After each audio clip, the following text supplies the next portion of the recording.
अस्सलाम वालेकुम, welcome to our channel creative coach. आज हम बात करने वाले हैं इनसे जो लफ्ज़ों को सांस देती हैं, जो कहानियों को ज़िंदा करती हैं। आज मेरे साथ मौजूद हैं एक ऐसी राइटर जिनके लफ्ज़ सिर्फ पढ़े नहीं जाते बल्कि दिल में उतर जाते हैं। आज की हमारी गेस्ट को आप सब उनके बेहतरीन नॉवेल्स की वजह से जानते हैं, लेकिन आप उनकी लाइफ और राइटिंग जर्नी के बारे में नहीं जानते। तो आज हम उनसे गपशप करेंगे और जानेंगे उनके बारे में दिलचस्प बातें। प्लीज़ वेलकम करें हमारी प्यारी ऑथर एमन खान का, जिनका सफ़र, उनकी राइटिंग और उनकी सोच सभी कुछ अलग और इंस्पायरिंग है। अस्सलाम वालेकुम, कैसी हैं आप? वालेकुम अस्सलाम। अल्हम्दुलिल्लाह, मैं बिल्कुल ठीक ठाक। आप बताएं, आप कैसी हैं? ठीक ठाक, सब खुश मंगल। अल्हम्दुलिल्लाह, मैं भी ठीक। अपने बारे में हमें कुछ बताएं, जैसे कि आपकी क्वालिफ़िकेशन, आप कहाँ से बिलोंग करती हैं, स्टेटस, एक छोटा सा इंट्रो दे दें अपना। जैसे कि मेरा नाम आप सबको पता है, एमन खान है, और ये कोई मेरा किताबी नाम नहीं है। ये मेरा हकीकी नाम भी है। और मैंने एमएस किया हुआ है मैथ्स कम्युनिकेशंस में। Recently university of home economics में एज अ लेक्चरर पढ़ा भी रही हूँ। और मैं मैरिड हूँ, मेरा एक बेटा भी है।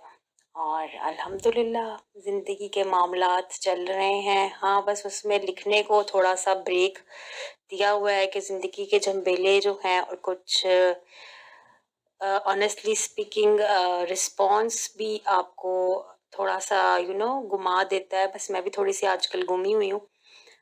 वापस आने की कोशिश कर रही हूँ, इंशाल्लाह जल्दी वापस आ जाऊंगी। अरे माशाल्लाह, आप मैरिड हैं और आपका बेटा भी है। आपके बारे में अलग बात पता चली जो कि आपके रीडर्स पहले नहीं जानते होंगे। ये बात आपके रीडर्स के लिए शॉकिंग होगी। आपकी मैरिज अरेंज थी या लव, और आपकी शादी फैमिली में हुई या आउट ऑफ फैमिली? नहीं, मेरी लव मैरिज नहीं थी। मेरी बिल्कुल खालिस्तन एक अरेंज मैरिज थी, जो बिल्कुल फैमिलीज ने पसंद की थी। और जो है वो फैमिली भी कह सकते हैं इसे, और आउट ऑफ फैमिली भी कह सकते हैं, दूर के रिश्तेदार कह लें, उनमें हुई है शादी। आपने अब तक कितने प्रोजेक्ट्स कंप्लीट किए हैं? मैंने अब तक अल्हम्दुलिल्लाह 12 से 13 प्रोजेक्ट जो हैं वो कंप्लीट कर लिए हैं। आई गेस 13वां मेरा ऑनगोइंग है, या शायद 14वां ऑनगोइंग है। अब पता, जब आपने बहुत काम किया हो तो एग्जैक्ट नंबर आपको याद भी नहीं रहता। मैंने अपना सफ़र जो है वो 2017 में आई गेस के 18 में आई गेस शुरू किया था। 17 के लास्ट में, हाँ 17 के लास्ट में कह ले शुरू किया था। और मैंने लिखना स्टार्ट किया था। और अब 2025 चल रहा है, मुझे माशाल्लाह से 7-8 साल हो गए लिखते हुए। और इन 7-8 सालों में मैंने अपनी बेहतरीन कोशिश की है कि मैं अपना बेहतरीन काम लोगों को दे सकूं, जिसमें मेरा दिल धड़कने तक है, जुनून से इश्क की राह है, दहलीज के पार, वो के दोनों सीजन्स हैं। झनकार है, अब्र एतबार है किताबी शक्ल में।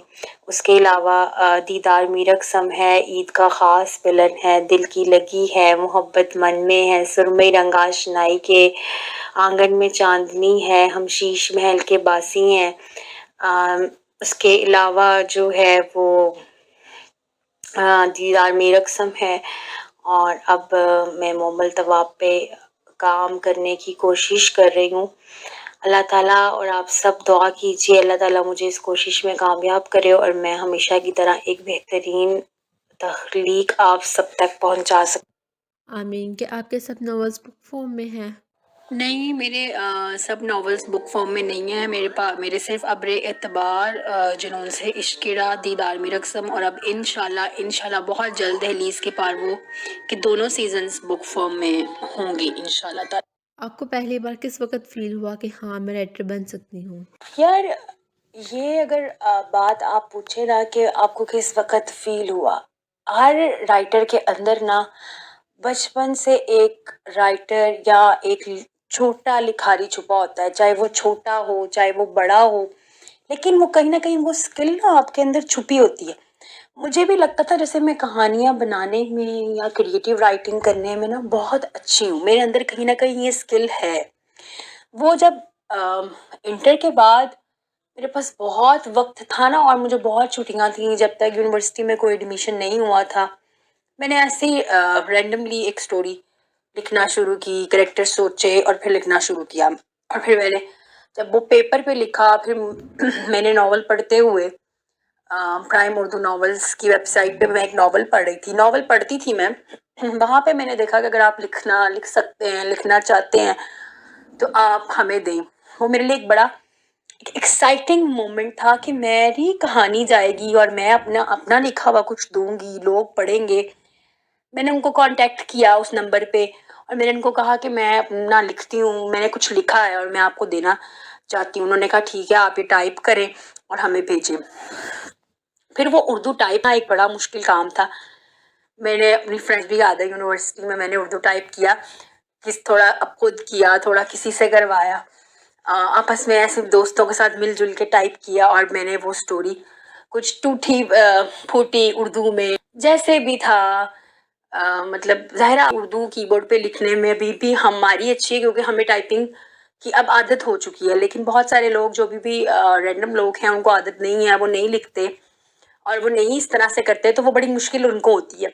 तो बस लिख के भेज दी और जब वो सॉरी, और जब वो लोगों ने पढ़ी तो यकीन जानो उसका बहुत अच्छा रिस्पॉन्स मुझे मिला।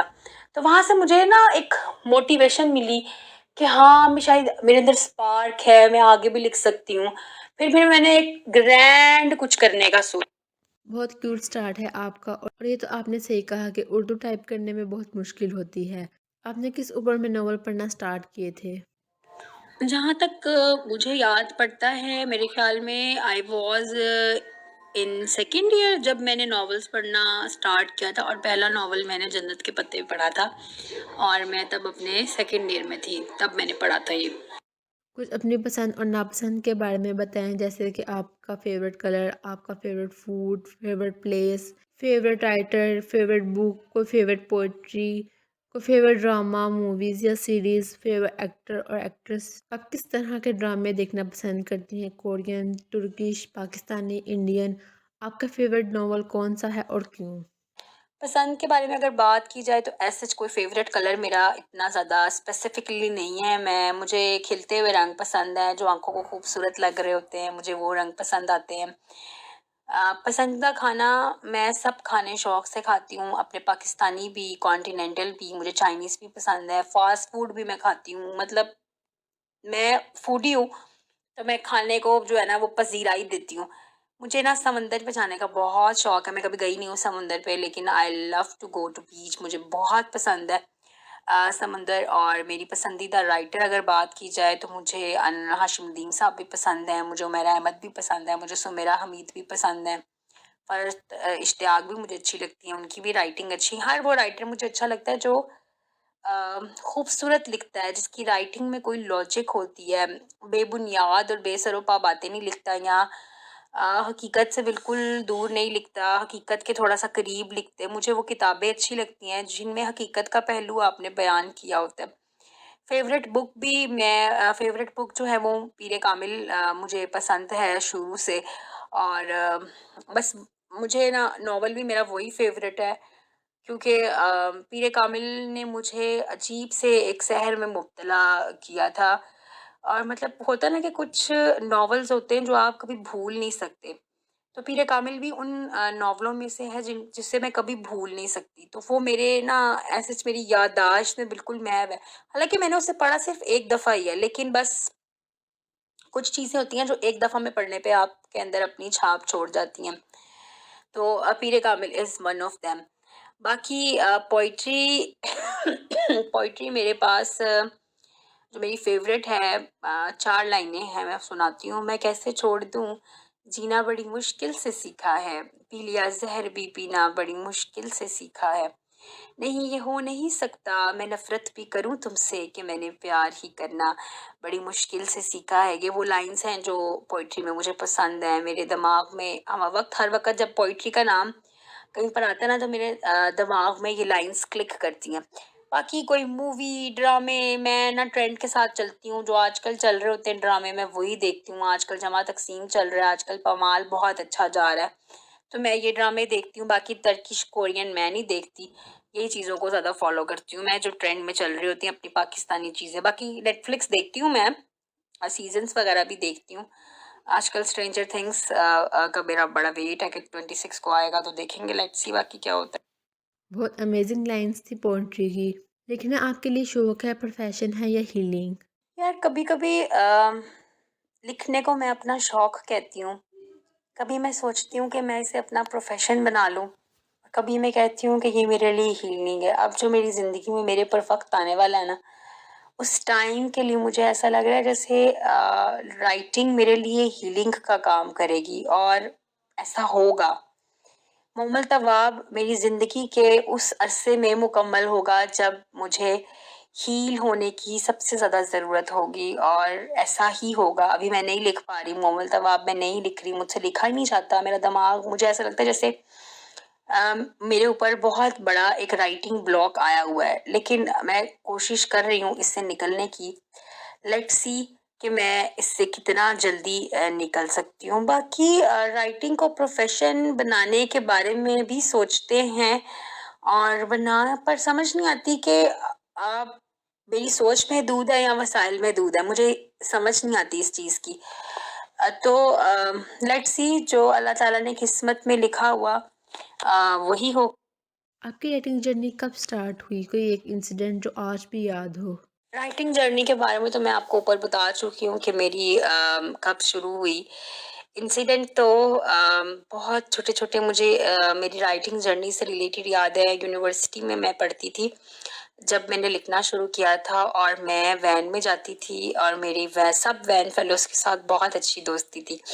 तो जब मैं नॉवेल्स को मुझे अभी भी याद है, जुनून से इश्क-की-राह मैं लिखती थी और मैं ना क्या कहते हैं, मेरे जब एपिसोड पब्लिश करना होता था ना, तो मैं वैन में कहती थी मैंने आज एपिसोड पब्लिश करना है।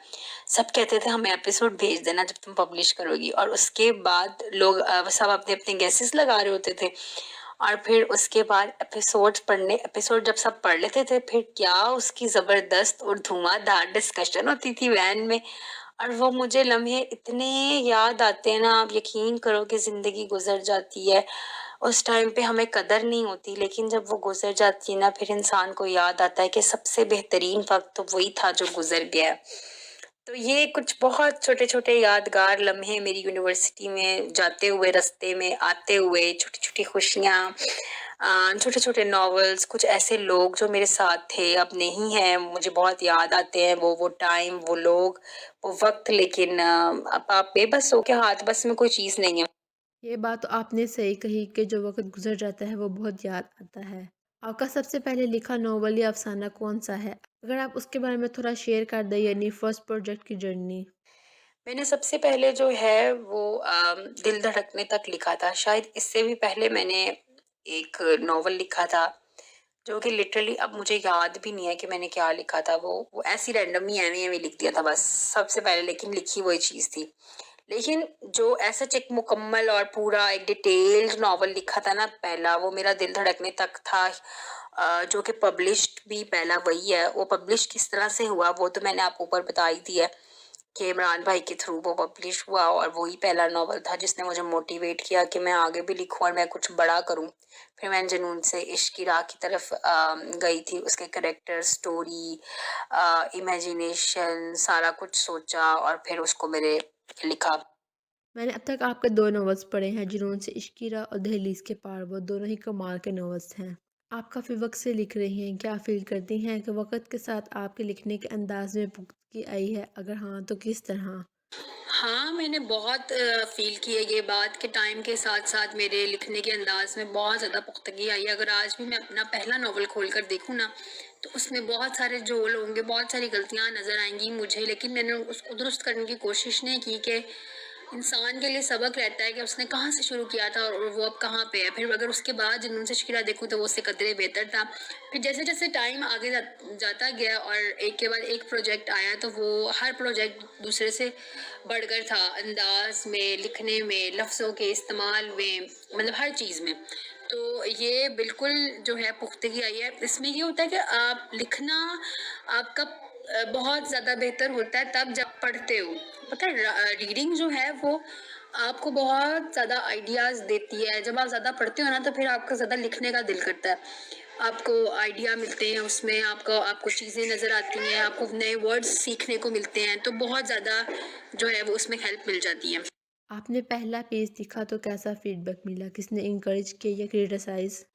अच्छा, अगर मैं आपको क्रिटिसाइज़ करने की बात बताऊँ ना, तो मुझे अपनी राइटिंग के हवाले से टू बी ऑनेस्ट मैं आपको बता रही हूँ, मुझे बहुत कम क्रिटिसाइज़ किया गया है। क्रिटिसिज़्म मुझे मिला ही नहीं है इतना, इनफैक्ट मिला ही नहीं है। हमेशा मेरे काम ने ना कारिन को खुश किया और मैं अपने कारिन की बहुत ज़्यादा शुक्रगुज़ार हूँ, जिन्होंने मुझे हर वक़्त मोटिवेट किया है, मेरे काम को पसंद किया है, मुझे फीडबैक दिया है और मुझे उन्होंने ही आज जहाँ पे मैं हूँ, या अगर कुछ थोड़े बहुत लोग मुझे मेरे काम को जानते हैं या मेरे काम का इंतज़ार करते हैं ना, तो सिर्फ़ मेरे इन रीडर्स की वज़ह से, जिन्होंने मुझे बहुत ज़्यादा सपोर्ट किया है और मुझे पढ़ने के लिए अभी भी वो जो है ना, वो कहते हैं कि इंतज़ार कर रहे होते हैं कि, और मुझे मैसेजेस करते रहते हैं कि आप लिखें, हम आपका पढ़ना चाहते हैं, हम वेट कर रहे हैं। तो फीडबैक हमेशा मुझे अच्छा मिला है और मेरे काम को लोगों ने हमेशा ये कहा है कि जैसा आप लिखती हैं, हमारी सोच भी नहीं होती कि आप कैसे लिख लेती हैं ऐसा। तो बस वो, हाँ, सजेशंस लोग ज़रूर देते हैं, कोशिश भी करती हूँ सजेशंस को फ़ॉलो करूँ, लेकिन मेरा मसला ये है कि मैं अपने दिल की बातें ज़्यादा सुनती हूँ, सजेशंस ज़रा कम फ़ॉलो करती हूँ। ग्रेट, ये तो बहुत अच्छी बात है। एक राइटर की कामयाबी यही होती है कि उसका लिखा लोग पसंद करें। हाँ जी, बिल्कुल, एक राइटर की कामयाबी यही होती है कि लोग उसका लिखा पसंद करते हैं और उसका लिखा इंतज़ार करते हैं। लेकिन मुझे अब लगता है कि जैसे-जैसे टाइम गुज़रा है ना, अब शायद उस तरह से पढ़ने वाले भी नहीं रहे और उस तरह से लिखने वाले भी नहीं रहे, तो राइटिंग बहुत मुतासिर हुई है और मेरी तो काफ़ी ज़्यादा मुतासिर हुई। आपके घर वालों ने आपके लिखो को कैसे एक्सेप्ट किया? अच्छा, मुझे ना आगे जाने में मेरे घर वालों का बहुत बड़ा रोल है, मेरे बाबा का, मम्मा का। मेरे बाबा ने मुझे बहुत सपोर्ट किया है, वो हमेशा खुश होते थे जब उनको पता चलता था कि मैं कुछ लिख रही हूँ और लोग उसको पढ़ रहे हैं, मेरी कहानियाँ, इवन दो मेरे नॉवेल्स और किताबी शक्ल में जो आए थे, अब्र एतबार और जुनून से इश्क, वो मेरी मामा ने पढ़े भी थे। तो दीदार मीरक तो ये सारी चीज़ें मामा ने पढ़ी थी और उन्होंने मुझे कहा था कि तुमने बहुत अच्छा काम किया है, बहुत अच्छा लिखा है। जब आपको पेरेंट्स आपकी तारीफ करते हैं, आपको सपोर्ट करते हैं, आपके काम पे, आपकी कामयाबियों पर खुश होते हैं ना, तो आपको ऑटोमेटिकली मोटिवेशन मिलती है। तो मेरे बाबा बहुत प्राउड थे और इन्हीं की वजह से मैं यहाँ तक पहुँची हूँ और मुझे मुझे जो है वो आज आज इतना ज़्यादा मैं इस काबिल हूँ, और फिर अल्हम्दुलिल्लाह अल्हम्दुलिल्लाह मैं जितना शुक्र अदा करूँ उतना कम है कि वहाँ पे मेरे बाबा थे, फिर मेरी शादी हो गई तो मेरे हस्बैंड ने भी मुझे बहुत सपोर्ट किया लिखने में। उन्होंने मुझे ये नहीं कहा कि ये फ़िज़ूल सी एक्टिविटी है, तुम ना करो, लिखो। उन्होंने हमेशा मेरे लिखने की रिस्पेक्ट किया, उन्होंने एक्सेप्ट किया कि मेरे अंदर कितना अच्छा टैलेंट है। माशाल्लाह बहुत कम लोग ऐसे होते हैं और आप लकी हैं। आपके हस्बैंड आपके नॉवल पढ़ते हैं? अगर हाँ, तो उनका फीडबैक या रिएक्शन क्या होता है? यानी उन्हें पसंद आता है या किसी सीन या किसी नॉवल में उन्होंने आपसे कहा हो कि ये इस तरह नहीं, इस तरह ज़्यादा अच्छा लगता?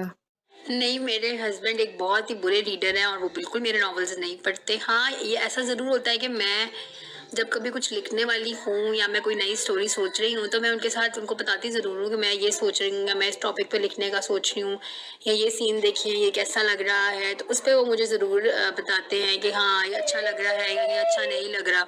जब आपके फ्रेंड्स या टीचर्स को पता चला कि आप राइटर हैं, तो उनका रिएक्शन क्या था? मेरी फ्रेंड्स मेरा फ्रेंड सर्कल शुरू से बहुत महदूद रहा है।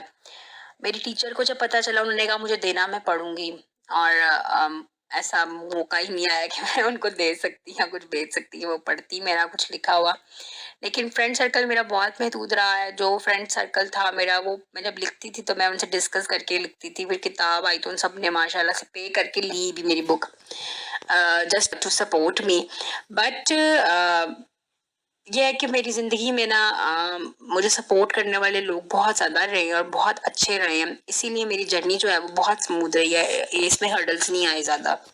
माशाल्लाह बहुत अच्छी फ्रेंड्स हैं आपकी सपोर्टिव। आपके आइडियाज़ का सोर्स क्या होता है? रियल लाइफ, इमेजिनेशन, लोग या दर्द? हाय, कभी-कभी जो मेरे आइडियाज़ होते हैं ना, वो मेरी कोशिश ज़्यादातर यही होती है कि मैं हकीकी ज़िंदगी, उनके मसाइल को उठाऊँ, वो कुछ ना कुछ इश्यूज़ कोई ना कोई हाइलाइट करूँ। और मेरी इसमें ये जो इश्यूज हाईलाइट करने में भी इमेजिनेशन कोशिश होती है, ज़्यादा इमेजिनरी चीज़ें हों, इमेजिनरी कैरेक्टर्स हों, बट हो हकीकत के करीब। कुछ लोग हकीकी ज़िंदगी में मेरे मेरे बहुत कम इंसिडेंट, मतलब मैंने इस तरह लिखे हैं, मतलब नॉवल दीदार मेरी रस्म है, उसमें थोड़ा सा रियलिटी बेस्ड आपको चीजें मिलेंगी, वो थोड़ी सी कहानी है। और दर्द तो फिर आपसे वो काम करवा लेता है ना, कि जो आप कभी सोचा भी नहीं होता कि आप करोगे। तो दर्द तो फिर है, मुझे भी याद है, मेरे बेहतरीन जो प्रोजेक्ट्स गए हैं ना, वो मेरे बेहतरीन फेजेस के साथ गए हैं मेरे, मतलब एक पूरी जर्नी रही है लाइफ की। बाकी मुझे नहीं समझ में आता कि मैं ऐसा पहले ऐसा होता था मेरे साथ शादी से पहले, कि मैं चलते फिरते मुझे कहानियां सूझती थी या याद आती थी। लेकिन जब से मेरी शादी हुई है, जिम्मेदारियां बढ़ी हैं और मैं अपने घर में अपनी ज़िंदगी में बहुत ज़्यादा मसरूफ़ हुई हूँ, मेरे साथ ऐसे नहीं होता कि मुझे चलते फिरते कहानियां आती हैं। लेकिन हाँ, जब मैं इरादा करती हूँ कि मैं लिखने बैठने लगी हूँ या मुझे कुछ लिखना है और मुझे उसके ऊपर सोचना है कि मुझे क्या लिखना है, तो फिर मुझे इतना अपने दिमाग पे जोर डालने की ज़रूरत नहीं पड़ती। मुझे कोई ना कोई स्टोरी मेरे दिमाग में आ ही जाती है और फिर वो कहानी, मेरी कोशिश होती है ऐसी हो जिस पे पहले काम ना किया हो, जिस टॉपिक। एक लिखारी के लिए सबसे अहम चीज़ इंस्पायरेशन होती है। आपके ख़यालात आमतौर पर कहाँ से जन्म लेते हैं? बिल्कुल ठीक कह रही हैं आप कि एक लिखारी के लिए सबसे अहम चीज़ जो है वो इंस्पिरेशन होती है। मेरे ख़यालात जो हैं वो भी इसी तरह बस जन्म ले लेते हैं किसी ना किसी चीज़ से। ऑब्वियस सी बात है, आप कहीं ना कहीं से इंस्पायर होते हो, कभी किसी छोटी सी, कभी कभी आपको दरख्त का एक खिलता हुआ पत्ता भी इंस्पायर कर देता है, कभी आपको गली में जाते हुए जानवर इंस्पायर कर देते हैं। हर चीज के अंदर देखिए, लिखाई जो होता है ना, वो अपनी कहानी का नुक्ता किसी भी चीज से, किसी भी जगह से निकाल लेता है। कभी एक छोटी सी बात से पूरी कहानी बुन लेता है, और कभी कभी एक छोटे से जुमले से जो है वो पूरी अपनी इमेजिनेशन बना लेता है। एक छोटी सी तस्वीर उसे पूरी कहानी की शक्ल दे देती है। तो ये, अगर आप ये कहें कि कोई एक चीज इंस्पिरेशन होती है या मेरे ख्यालात कहाँ से आते हैं, तो बस मेरे ख्यालात आ जाते हैं। मैं आज तक इस सवाल का खुद भी ढूंढ रही हूँ कि मुझे कहाँ से याद आती हैं कहानियां, लेकिन बस फिर मुझे आ जाती है याद। मुझे खुद भी समझ नहीं आती इस बात की। इस बात से मैं एग्री करती हूँ कि मेरा सेकंड अफ़साना भी एक इंसिडेंट ही है, अचानक से लिखा गया एक हकीकी अफ़साना। अब हम एक फ़न सेगमेंट करेंगे जिसका नाम है बुक स्वैप कन्फेशन। मैं आपसे एक क्वेश्चन पूछूंगी, आपको उसका ऑनेस्ट आंसर देना है। ऐसी कौन सी बुक है जो आपने अभी तक पूरी नहीं की बट आप प्रिटेंड ऐसे करती हैं कि आपने कंप्लीट पढ़ी है? यार, ऐसी कोई बुक नहीं है जो मैंने अभी तक कंप्लीट नहीं की है और मैं प्रिटेंड करती हूँ कि मैंने पढ़ी है, क्योंकि मैं प्रिटेंड नहीं करती। जो मैंने पढ़ा ही नहीं है, मैं उसके बारे में क्यों प्रिटेंड करूँ। मैं कोई चीज़ रिव्यू भी तब तक नहीं करती जब तक मैं उसे पूरा नहीं पढ़ लेती। इसलिए ऐसा कोई किताब नहीं है। वापस चलते हैं अपने क्वेश्चंस की तरफ। राइटर्स ब्लॉक हर राइटर को होता है, आप इससे कैसे निकलती हैं? मुझे हुआ मैं आज कल राइटर ब्लॉक, और मुझे नहीं समझ में आ रहा मैं इससे कैसे निकलूं। और मैं आपको टू बी ऑनेस्ट सही बात बताऊं, मेरी ज़िंदगी में जब से मैंने लिखना शुरू किया, मुझे पहली दफ़ा राइटिंग ब्लॉक हुआ है। और अभी तक मैं इससे निकलने की स्ट्रगल में हूँ और मैं नहीं निकल पा रही इससे। मुझे नहीं समझ में आ रहा कि मैं अपना कम बैक करूँगी, मैं करूँगी भी कि नहीं करूँगी, मैं किस तरह करूँगी या मैं कैसे लिखूँगी। तो I am just trying to be, मैं कोशिश कर रही हूँ, पता नहीं मैं निकल पाती हूँ कि नहीं। होप सो जल्दी इससे छुटकारा मिल जाए मुझे। आमीन, इंशाल्लाह जल्द राइटिंग ब्लॉक ख़त्म होगा, क्योंकि बहुत से लोग आपके नॉवेल्स का वेट कर रहे हों और वेट के साथ साथ आपके लिए दुआ भी। हाँ, शायद बहुत सारे लोग ऐसे हों जो इंतज़ार कर रहे हों और दुआ भी कर रहे हों। उन लोगों का बहुत शुक्रिया जो मुझे अभी भी आज भी पढ़ना चाहते हैं और मेरे लिखे का इंतज़ार करते हैं। इंशाल्लाह ताला अल्लाह ताला ने मुझे हिम्मत दी, ताकत दी, तो मैं इंशाल्लाह ज़रूर मुकम्मल करके आप लोगों के साथ शेयर करूँगी। चलें एक छोटा सा फन राउंड खेलते हैं जिसका नाम है रैपिड फायर। मैं आपसे कुछ क्वेश्चन पूछूंगी और आपको जल्दी जल्दी उनके आंसर्स देने हैं। Are you ready? इंक या कीबोर्ड? कीबोर्ड। नाइट राइटिंग या morning writing? Night writing. Romance या हॉरर? रोमांस। सैड सीन सीखना इजी है या रोमांटिक? रोमांटिक सीन्स लिखना आई गेस ज़्यादा इजी है, सैड सीन्स तो बहुत मुश्किल होते हैं लिखना। Favourite writing hours? Favourite writing, और जब आपका दिल करे, जब आपको अंदर से आवाज़ आ रही हो कि आपको लिखना चाहिए। लॉन्ग चैप्टर या short chapters? long chapters. I don't believe in short chapters. Long writing break या daily writing discipline? I prefer daily writing disciplines, but nowadays a long writing break. Book reading या people watching? Book reading. People watching be sometimes, but book reading. One line that describes you? One line that describe you. I am just selfless, full of emotions, emotionally बहुत ज़्यादा weak. I am just weak. अभी तो मैं यही कहूँगी.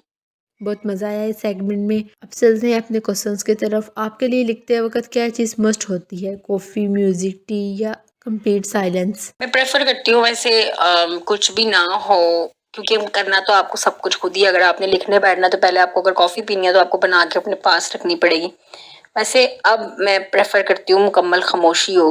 पहले मैं शोर में भी लिख लेती थी, लेकिन अब मेरे से शोर में नहीं लिखा जाता। कंसंट्रेट मेरे से अब नहीं होता। आपके लिखे हुए कैरेक्टर्स क्या वो रियल लोगों से इंस्पायर होते हैं? हाँ, लिखे हुए कैरेक्टर्स मैं कोशिश करती हूँ कि रियल लोगों से इंस्पायर ही हों और थोड़े हकीकत के करीब भी हों। इसलिए मैं अपने बहुत ज़्यादा कैरेक्टर्स जो हैं ज़्यादा ओवर करके नहीं लिखती कि वो ऐसे लगे कि बस उससे ज़्यादा तो कोई है ही नहीं कैरेक्टर। इसलिए कोशिश करती हूँ कि रियल लाइफ लोगों से ही इंस्पायर हूँ। आपके काम का कोई एक डायलॉग, लाइन या पैराग्राफ जो आपके दिल के बहुत करीब हो? बहुत सारे ऐसे डायलॉग होंगे या पैराग्राफ्स होंगे या सीन्स होंगे जो मेरे दिल के बहुत ज़्यादा करीब होंगे, लेकिन मुझे अभी याद नहीं है। मुझे रिसेंटली एक ही लाइन याद है, एक जो मुझे रिसेंटली भी मैंने लिखी है क्योंकि प्रोसेस में है। मैंने तुम्हारी तस्वीरों से भी मोहब्बत की है, तुम क्या जानो मेरी मोहब्बत की हद क्या है। ये शायद से आगे पीछे करती हो, शायद ये किसी और तरह से मैंने लिखी हो, बट मुझे मोटी मोटी ये याद आ रही है अभी।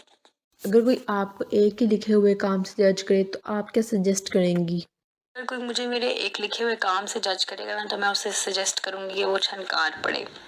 पता नहीं क्यों मुझे लगता है छनकार में जो मैंने काम कर दिया और लिख दिया ना, मैं दोबारा वैसा काम कहीं पर भी नहीं कर सकी। तो मैं वही सजेस्ट करूंगी लोगों को। जब आप लिखती हैं तो आपको खाने के किस हिस्से पर सबसे ज़्यादा मेहनत या चैलेंज का सामना होता है? स्टार्ट, प्लॉट या एंडिंग? मुझे एंड पे ज़्यादा मेहनत करनी पड़ती है, क्योंकि जब आप कहानी समेट रहे होते हो ना तो फिर आपने कोशिश करनी होती है कि उस पर कोई झोल ना बचे, कारीन के लिए कोई सवाल ना रहे। तो फिर आपने अपने एंड पे हर सवाल का जवाब देना होता है, अपने सारे लिखे हुए लफ्ज़ों को जस्टिफाई करना होता है। तो मेरे लिए सबसे मुश्किल होता है किसी भी कहानी का एंड लिखना, इसलिए अमूमी तौर पे मैं एंड लिखने में काफ़ी लगा देती हूँ। आप अपने नॉवेल्स में कैरेक्टर डिज़ाइन करते हुए पहले क्या सोचती हैं उनके बारे में? पहले मैं उनके नाम सोचती हूँ, नाम के हिसाब से फिर मैं शख्सियत बनाती हूँ। मुझे अच्छे अच्छे नाम रखने का ना बहुत शौक है। मेरा दिल करता है मेरे नॉवेल्स के सब कैरेक्टर्स के यूनिक नाम हो, खूबसूरत नाम हो, कि नाम नाम लेके तसव्वुर में उनका जो चेहरा बने ना वो बहुत खूबसूरत हो। तो इसलिए जो है वो मैं नामों से ज़्यादा स्टार्ट करती हूँ। फ्यूचर का ख्वाब क्या है? अपनी बुक या इंटरनेशनल प्लेटफॉर्म? अपनी बुक्स जो इंटरनेशनली अवेलेबल हों हर जगह पर, और लोगों को चाहिए हो, हर बुक स्टोर पे अवेलेबल हो, लोग उसे खरीदते हो। मेरा ये ख्वाब है, अल्लाह ताला ने चाहा तो पूरा होगा। इंशाल्लाह। कोई ऐसा सीन या कैरेक्टर शेयर करें जिसे लिखते हुए आप खुद इमोशनल हो गई हों? अभी मैंने दीदार मी रकसम लिखा था, उसमें मैंने ना इलियाना का करेक्टर लिखा था, और इलियाना का करेक्टर लिखते हुए मैं खुद इमोशनल हो गई थी। लाइक एक औरत अपनी ज़िंदगी में एक मर्द से मोहब्बत करती है, लेकिन सिर्फ औलाद ना होने की वजह से रिवायात की वीडियो में जकड़े हुए उसे अपना बंदा किसी दूसरी औरत के हवाले करना पड़ता है, और वो आदमी भी नहीं करना चाह रहा होता और वो भी नहीं चाह रही होती, बट फिर भी वो करती है, और वो भी ऐसे वसी ज़र्फ के साथ। तो उसने मुझे लिखते हुए थोड़ा सा इमोशनल कर दिया। आज के डिजिटल दौर में लिखने के अंदाज में क्या चेंजेस आई हैं? आज आज के डिजिटल दौर में लिखारी बेहया हो गया है। बहुत से ऐसे लिखारी हैं जो क्या लिख रहे होते हैं उन्हें खुद ही नहीं पता।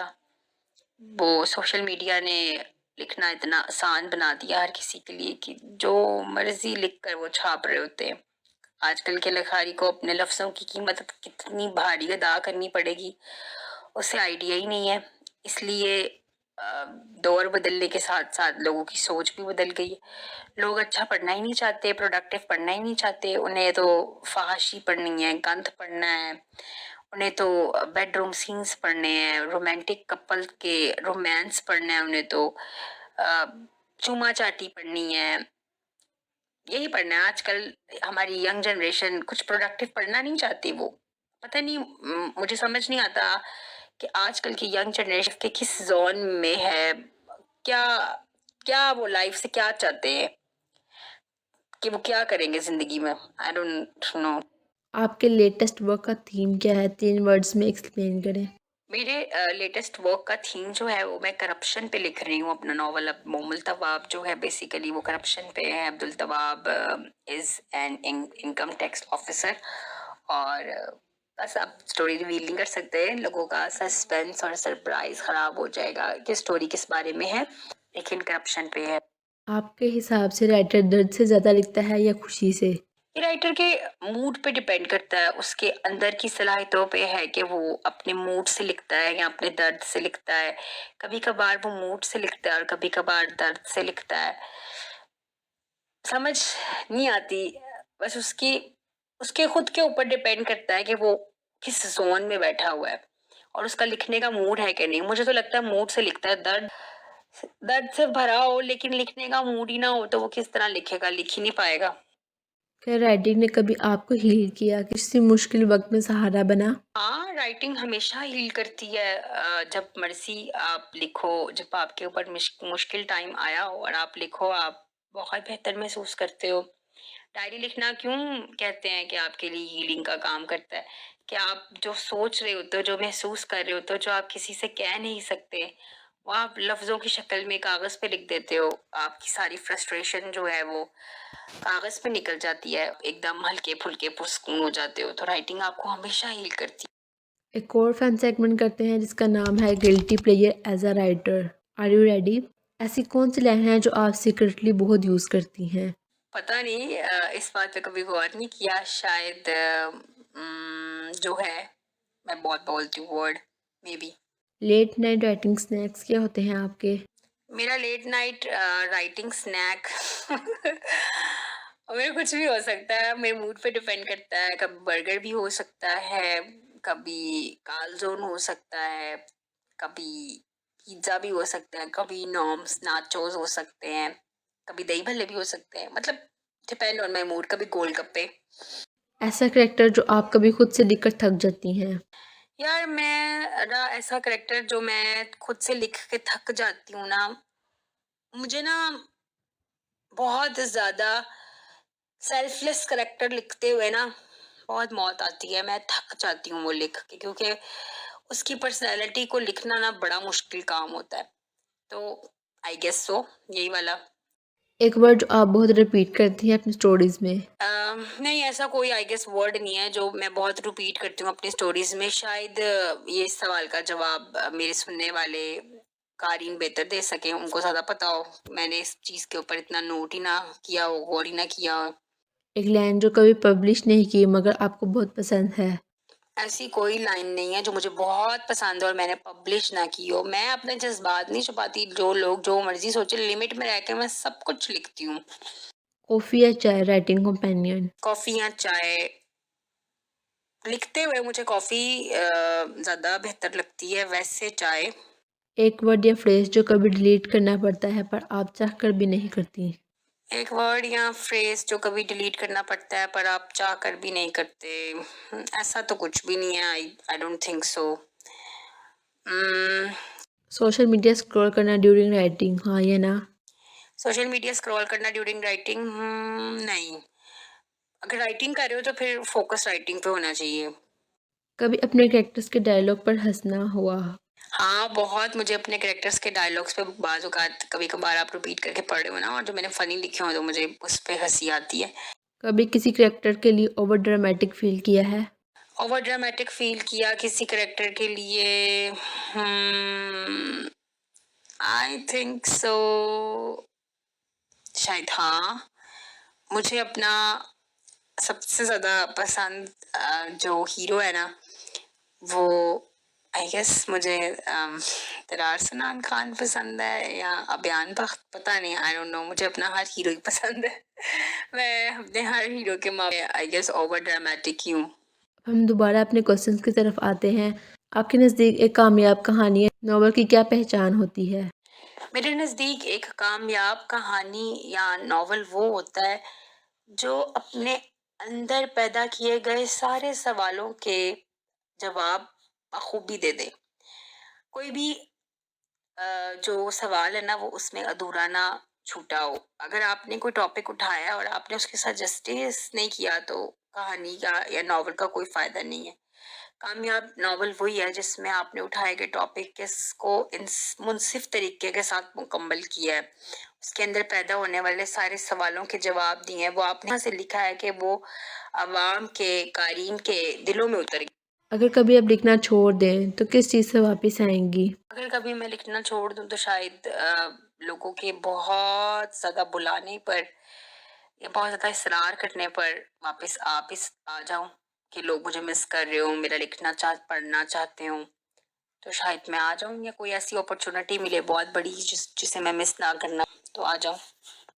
प्लीज़ न्यू राइटर्स के लिए एक ऐसी एडवाइस जो उनके काम आ सके। नए राइटर्स के लिए यही एडवाइस है कि आप अच्छा लिखते होंगे, आपके अंदर स्पार्क होगा, आपके अंदर चार्म होगा, लेकिन आप अपने चार्म को, अपने स्पार्क को इन दुनियावी लफ्जिशों में, इन दुनियावी चीज़ों में ज़ाया ना करें। आप लिखें, लेकिन इस तरह से लिखें कि कल को आप फख्र से अपने बड़ों को, अपने पेरेंट्स को, अपने दोस्तों को, अपने टीचर्स को के आगे अपना लिखा हुआ पेश कर सके। आपको शर्मिंदगी ना हो कोई कि आपने क्या लिखा था, ये कि कोई पढ़, देखिए आपने तभी कामयाबी से लिखा है जिसको किसी को दिखाते हुए या पढ़ाते हुए आपको खुद शर्म ना आए। जब आप खुद सर फखर से बुलंद करके और तनी हुई गर्दन के साथ लोगों के सामने अपना लिखा हुआ पेश करेंगे तो आप इंटरनली सेटिस्फाई होंगे, आप इंटरनली पुरसकून महसूस करेंगे कि आपने लिखने का, अपने कलम का हक अदा किया है। आजकल नए लिखारियों के ऊपर बहुत बड़ी रिस्पॉन्सिबिलिटी है कि उन्होंने माइंड बिल्ड कर रहे हैं अपनी जनरेशन का, अपने साथ जो आ रहे हैं लोग उनका। तो खुदारा कुछ ऐसा ना लिखें जो सिर्फ वक्त गुजारी के लिए, वक्ती इंटरटेनमेंट के लिए या वक्ती इमोशंस की नज़र हो के आप लिखते हैं, लेकिन बाद में जब वक्त गुजरे तो आप अपने लिखे के ऊपर बहुत पछताएं, आप इस काबिल ही ना हो कि आप किसी को सकें। बाकी बेस्ट ऑफ लक आप लोग को अल्लाह ताला बहुत कामयाब करे और आप लोग बहुत तरक्की करें। Thank you so much Ayman Khan कि आपने अपना कीमती वक्त हमें दिया। आपसे बात करके बहुत अच्छा लगा। जाते जाते अपनी फेवरेट राइटर का नाम बताती जाए जिनका इंटरव्यू आप चाहती हैं ताकि आपके फेवरेट राइटर से थोड़ी गपशप कर सकें। राफिया का इंटरव्यू करें, आप बहुत अच्छी राइटर है राफिया। जैनब का करें, फातिमा नियाजी का करें, ये एक अच्छी राइटर्स में से हैं और मेरे साथ जिन्होंने अपना राइटिंग करियर शुरू किया था ये उन राइटर्स में से हैं। तो इनको बहुत ज़्यादा ज़रूरत है प्रमोट होने की और इनको अपना काम इतना अच्छा काम कर रही है माशाल्लाह से। इनको अपना काम लोगों तक पहुंचाना चाहिए, दिखाना चाहिए और आपको भी इनका इंटरव्यू करना चाहिए। नॉवेल्स बाय फातिमा नियाजी है आईडी और राइटर राफिया अजीज है और जैनब खान तो माहिरा जैनब खान उसकी आईडी का नाम है। आप सभी अपने फेवरेट राइटर का नाम कमेंट सेक्शन में बताएं ताकि आपके फेवरेट राइटर से गपशप कर सके और उनके बारे में जान सके ढेर सारी ऐसी बातें जो उन्होंने आज तक सीक्रेट रखी। आज की कन्वर्सेशन ने हमें ये समझाया कि राइटर सिर्फ लिखते नहीं, वो महसूस करते हैं। Ayman Khan, thank you for joining us.